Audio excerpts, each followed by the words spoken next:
สวัสดีครับผมกิสโมนะครับหลายคนคงทราบดีอยู่แล้วหรือบางคนก็ไม่ทราบว่าเมื่อประมาณช่วงกลางปีของปี 2019 นะครับผมได้เดินทางไปที่สหราชอาณาจักรเพื่อเรียนภาษาเพิ่มเติมนะครับก็ตอนนั้นหลังจากที่ผมสำเร็จการศึกษามากลับมาที่ประเทศไทยผมได้ทำการโพสต์บางอย่างเป็นการสัญญากับทุกคนว่าผมจะเขียนบทความเล่าประสบการณ์ตอนที่ผมใช้ชีวิตอยู่ที่ประเทศอังกฤษนะครับแต่เวลาล่วงเลยผ่านมาจนถึงปี 2020 ผมก็ไม่ได้เขียนนะครับขอโทษจริงๆความขยันไม่เข้าข้างผมนะครับ เพราะฉะนั้นในตอนนี้สถานการณ์เป็นใจ แล้วก็ผมคิดว่าความสามารถในการตัดต่อในการทำวิดีโอของผมเนี่ยได้พัฒนาขึ้นนิดนึง เพราะฉะนั้นตอนนี้ผมก็เลยตัดสินใจเปิดซีรีส์ที่จะเป็นการแชร์ประสบการณ์ที่เป็นก้าวสำคัญในชีวิตของผม UK Journal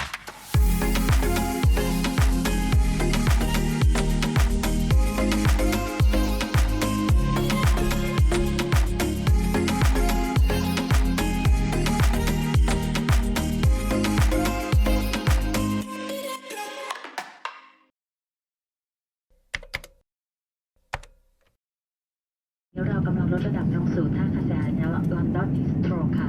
การนั่งเครื่องบินจากกรุงเทพสู่ลอนดอนนั้นกินเวลากว่า 12 ชั่วโมงนับเป็นการเดินทางที่ยาวนานมาก แต่ก่อนที่เราจะไปถึงจุดนั้น ผมขอย้อนกลับไปเล่าถึงจุดเริ่มต้นของทุกอย่างก่อนนะครับ ความคิดที่จะไปเรียนต่างประเทศมันเริ่มขึ้นในวันหนึ่งที่ผมได้ไปช่วยเพื่อนคนหนึ่งทำกันบ้าน ผมช่วยด้วยความบริสุทธิ์ใจนะ ไม่เกี่ยวกับว่าเขาสวยหรืออะไรนะ แต่ว่าประเด็นสำคัญคือ พอผมช่วยอยู่ดีๆแล้วมีเพื่อนอีกคนหนึ่งอะที่เป็นเด็กนอกมาแล้วบอกคำตอบที่ไม่ตรงกับผมเลยนะบอกอีกแบบหนึ่งเลยกลายเป็นว่าเพื่อนคนนั้นอะแก้ตามเลยไม่เชื่อผมเชื่อเด็กนอกคนนั้นมากกว่ามันทำให้ผมเห็นอะไรมันทำให้ผมเห็นว่าเครดิตของการไปเรียนต่างประเทศของการใช้ชีวิตที่เมืองนอกเนี่ยมันสูงมากมันชนะเราที่แบบว่าเฮ้ยถึงเราจะได้เกรด A มาทุกเทอมถึงแม้ว่าเราจะเป็นติวเตอร์ภาษาอังกฤษมันสู้ไม่ได้เลยนะกับการที่ว่าเขาเป็นคนที่อยู่เมืองนอกมาก่อนผมเข้าใจได้เพราะว่ามันก็เหมือนกับผมอะสอนเขาลวกก๋วยเตี๋ยวแต่ว่าตัวผมไม่เคยกินก๋วยเตี๋ยวมันก็ต้องภาษีด้อยกว่าคนที่เคยกินก๋วยเตี๋ยวอยู่แล้วทีนี้ผมก็เลยนั่งดูตังค์เก็บตัวเองแล้วปรึกษากับที่บ้านว่าอยากไปต่างประเทศนะจริงๆตอนแรกไม่ค่อยกล้าแต่ว่าคุณพ่อของผมเนี่ยก็บอกผมว่าลูกถ้าตัดสินใจแล้วจะไม่ไปเนี่ยไม่ต้องกลับมาบ้านนะครับแล้วบอกเพิ่มอีกด้วยนะลูกต้องไปที่ออกซฟอร์ดเท่านั้นแล้วลูกจะได้เจอตัวเองตอนนั้นผมไม่เข้าใจครับแต่ว่ามันก็ช่วยให้ผมตัดสินใจได้ว่าผมจะไปจริงๆผมก็เลือกสถาบัน Kaplan International เป็นทั้งโรงเรียนแล้วก็เป็นเอเจนซี่ในการเดินทางด้วยKaplan เนี่ยดีมากนะครับก็จะทั้งจัดการเรื่องการทำวีซ่าให้แล้วก็หาโฮสต์ให้ด้วยทุกอย่างที่เราต้องทำเนี่ยก็แค่จ่ายเงินให้เขาเท่านั้นเองกลับมาที่บนเครื่องดีกว่า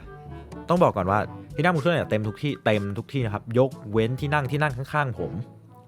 ไม่มีคนนั่งทำให้12 ชั่วโมงบนเครื่องผมไม่ได้คุยกับใครเลยได้แต่แบบหลับแล้วก็ดูหนังหลับแล้วก็ดูหนังแล้วที่สำคัญคือไอ้สายช่องเสียบหูฟังหลวมด้วยก็ต้องเอามือดันเอาไว้อย่างเงี้ยตลอดเพื่อให้ได้ยินเสียงหนังอยู่ประทับใจในที่สุดผมก็มาถึง Heathrow Airport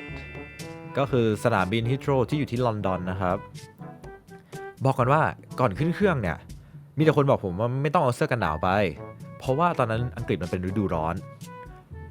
ใส่เสื้อยืดเกงยีนก็ได้แต่อันนี้คือชุดที่ผมใส่ไปวันนั้นนะครับและผมไม่เสียใจเลยที่ใส่เสื้อตัวนี้ไปเพราะมันหนาวจริงหนาวแบบหน้าชาหนาวคือโหผมถึงขนาดไปถามคนอังกฤษเฮ้ยคุณบ้านคุณนี่มันหนาวขนาดนี้เหรอซัมเมอร์อ่ะเขาก็บอกเฮ้ยไม่อะมันไม่ได้หนาวขนาดนี้อันนี้แปลกอันนี้คือแบบในรอบกี่ปีไม่รู้ที่มันหนาวขนาดนี้ผมว่าแค่เราเหยียบประเทศเองนะหลังจากนั้นก็มีรถมารับผมที่สนามบินนะครับเพื่อเดินทางไปยังเมืองที่ผมจะไปต้องไปอยู่ก็คือเมืองออกซฟอร์ดผมจะเรียกมาออกซฟอร์ดนะและระหว่างทางนั้นมนุษย์คนแรกที่ผมได้คุยด้วยก็คือคนขับรถชาวอินเดียครับใช่เลย คือมันก็ไม่ใช่มันก็ไม่แปลกอะจริงๆแล้วมันก็ไม่ใช่เรื่องแปลกเพราะว่าที่ประเทศอังกฤษเนี่ยก็มีคนหลากหลายเชื้อชาตินะมาอาศัยอยู่ปะปนกันพอมาถึงบ้านโฮสต์ผมก็ได้รับการต้อนรับเป็นอย่างดีจากมาร์คซึ่งเป็นโฮสต์ฟาเธอร์นะครับพร้อมด้วยเจ้าตัวเล็กที่แสนน่ารัก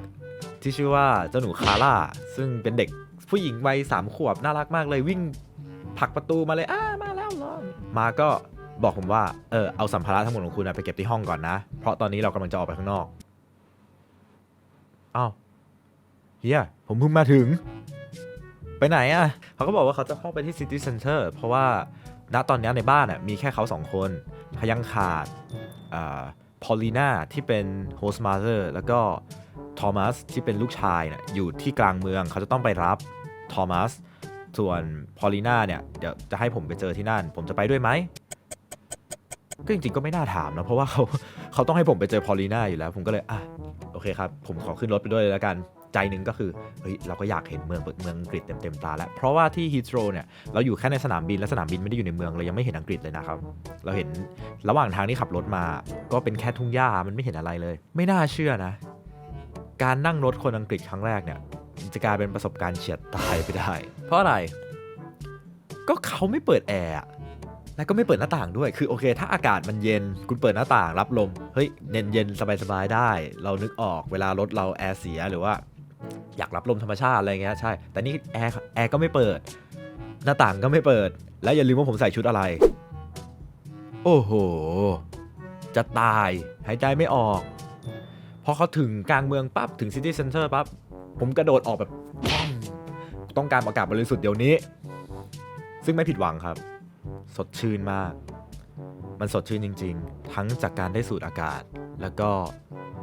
การได้รู้ว่าตัวเองเนี่ยมาถึงแล้วดินแดนผู้ดีอังกฤษพอลลีนา the host mother เนี่ยก็เดินเข้ามาครับแล้วก็มาทักทายผมมาเวลคัมด้วยสำเนียงที่ไม่บริติชเลยเป็นสำเนียงเหมือนสเปนิชมากกว่าผมก็แบบเฮ้ยคุณเขาก็บอกว่าเขาเป็นชาวเอกวาดอร์โอ้เฮ้ยมันเจ๋งมากนะผมตัดสินใจไปประเทศอังกฤษตอนนี้แค่ไม่กี่ชั่วโมงหลังจากที่เหยียบประเทศเขาผมเจออินเดียบริติชเอกวาดอร์พอลลีนาบอกผมว่าเดี๋ยวจะพาเดินไปทำบัตรรายเดือนของรถเมย์นะครับคือที่อังกฤษเนี่ยส่วนใหญ่แล้วเขาจะนับเป็นช่วงเวลาครับเขาจะขายตั๋วที่เป็นตั๋ว1 วันตั๋ว7 วันตั๋วครึ่งเดือนตั๋ว1 เดือนตั๋วปีอย่างนี้เขาจะพาเดินไปทำระหว่างทางก็ถือซะว่าเป็นมินิทัวร์แล้วกันแล้วเขาก็พาไปแล้วก็ซื้อไอติมเลี้ยงผมคนหนึ่งแล้วก็พาผมเดินไป3 กิโล They ask you how you are, you just have to say that you're fine when you're อย่างน้อยก็มีไอติมกินเรื่องเมืองออกฟอร์ดเนี่ยมันเป็นยังไงเมืองออกฟอร์ดรายละเอียดเป็นยังไงเนี่ยผมขอเก็บไว้เล่า EP หน้าก็แล้วกันนะครับ EP นี้ถือซะว่าเป็นอินโทรของซีรีส์นี้ก็แล้วกันผมจะขอจบ EP นี้ไปด้วยภาพอาหารมื้อแรกที่ได้ร่วมโต๊ะกับครอบครัวชาวอังกฤษซึ่งเมนูที่เราได้กินวันนั้นก็คือปลาทอดเสิร์ฟคู่กับน้ำจิ้มไก่ตราแม่พลอยครับ